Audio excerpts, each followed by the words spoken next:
Hi there, this is a short tutorial about the alignment filter in MeshLab. So suppose you have a set of range maps that you acquired, for example, with the scanner, and you want to align them using MeshLab. So the first thing that you need to do is to load the range maps as different layers. So just go in the layer where you have the range maps. For example, we can select 6 range maps in a set that we have, and we see here that they have been loaded in the same reference system as different layers. The goal is to find an alignment among these range maps using the alignment filter of MeshLab.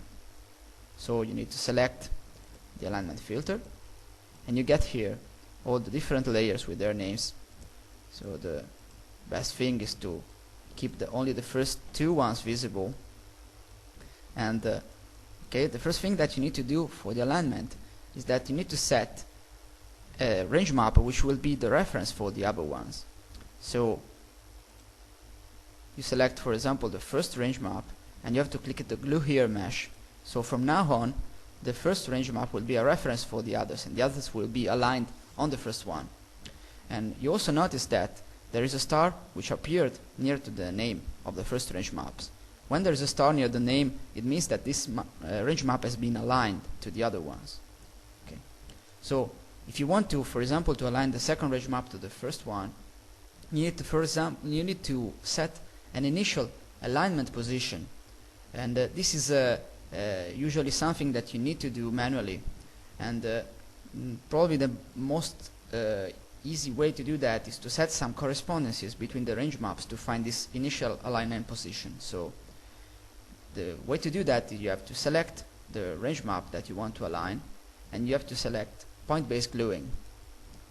If you select it, you have a new window opening when you will see the 2 range maps that you want to align. And one easy hint that can be given is that the first thing that you need to do is to find to put the 2 range maps in the same viewing position, trying to maximize the overlapping area of the 2 range maps. So for example, like this. And then in order to set the correspondences, it's a very easy way to do that, because you just need to double click on the point that you want to select as a correspondence in both the range map. So for example, if I want to set a correspondence between the tip of the nose of a 2 range map, I just need to double click on one of the range map, and you see a point appearing with number 0. And if I double click on the corresponding point of the second range map, you have another point appearing in the same space, in the same place. So you need to make this operation at least 4 times in order to provide enough input data to get an initial alignment position. So for example, I select the second point near the eye, the third point in the lobe of the ear, and a 4th point here. Okay, so once that I set the correspondences in the right way, I click OK, and I have a visual feedback in MeshLab that shows me the initial alignment position which was calculated starting from the points that I set. I also noticed that the second range map has a star near the name. That means that the second range map has been aligned to the first one. And then the operation that you need to do is to go, it is the same as before, so you have to select the third range map, and then to select the point-based gluing. Again, trying to find the position that maximizes the overlapping of the range maps. And then you have to set the corresponding point. You can also, for example, select the corresponding point by, for example, setting the 4 points on one side and then the other 4 points on the other side. The important thing is that you need to set them in the same order. So for example, I set 1, 2, 3, and 4. And if I want to set the corresponding point on the other part, I need to set them in the same order. So 1, 2, 3, and 4. When I click OK, I get the initial position of the range map. You have to do that for each of the range maps. You see that it's a quite easy way to set the correspondences. The other good thing is that you don't need to be extremely careful in setting the correspondences, because you are just providing an initial alignment position. We will see that then there will be a final alignment step which will find the best alignment among the range maps. So if it happened that, for example, you set a correspondence in a point that you find that is not present in the other range map, there is an easy way to remove the last correspondence that you set by pushing the Control key and double clicking on the range map on which you want to remove the last point that you set. So if I click Control and I double click on this side, you saw that the 0 point has been removed. So you can get back if you make errors in setting correspondences. So this is for the fourth range map. Once again, I set 4 corresponding points. As you see, I'm not very careful in setting them because it's not that important, and I get an initial position. If at any time you get an initial position for the alignment which is not the right one, for example because you didn't set the points in a careful way, at any time you can select the range maps that you don't like and you just click unglue. You see that the star disappeared, and you can repeat the step of setting the correspondences if you want, so that you can get a better initial alignment.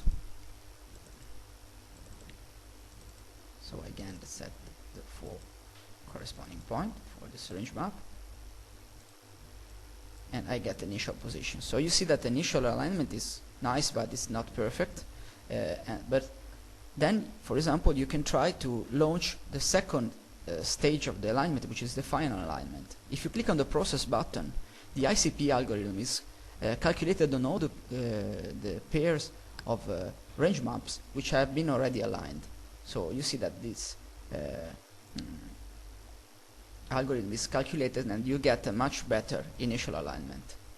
Then after setting the final alignment for the already aligned range maps, you can add the other ones. So I can add the 5th one.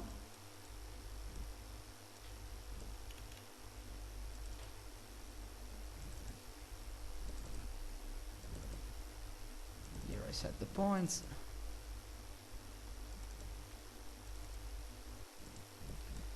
Okay, it's fine. And I take the last one. This one is a bit more tricky, but it's not definitely difficult to find corresponding points.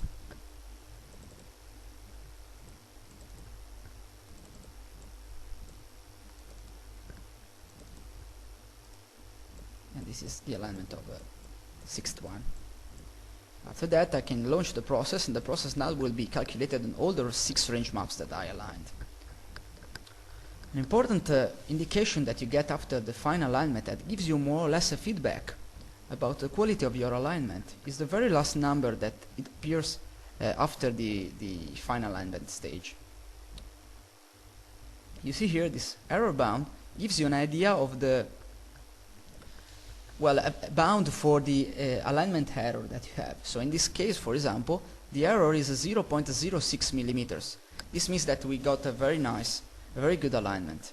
And taking into account that the acquisition error would be, since these range maps were taken with the triangulation scanner, the acquisition error was something around 0.3, 0 millimeters. Having an alignment error of 0.06 millimeters means that the alignment is already very good. Clearly, the more you add new range maps and the more you have noisy data, the higher this alignment error can be. So this gives you a feedback about the quality of the alignment. So in this case, it was very good. Okay, so once that you align the range maps, maybe you want to save this alignment project in order to be able to load it in the second stage. And also because we didn't move really the range maps in the reference space, but we just applied a roto-translation matrix here, that you see here, that brings the range maps from their initial position to the aligned position. So we would like to save these roto-translation matrices in order to be able to load them in a second stage.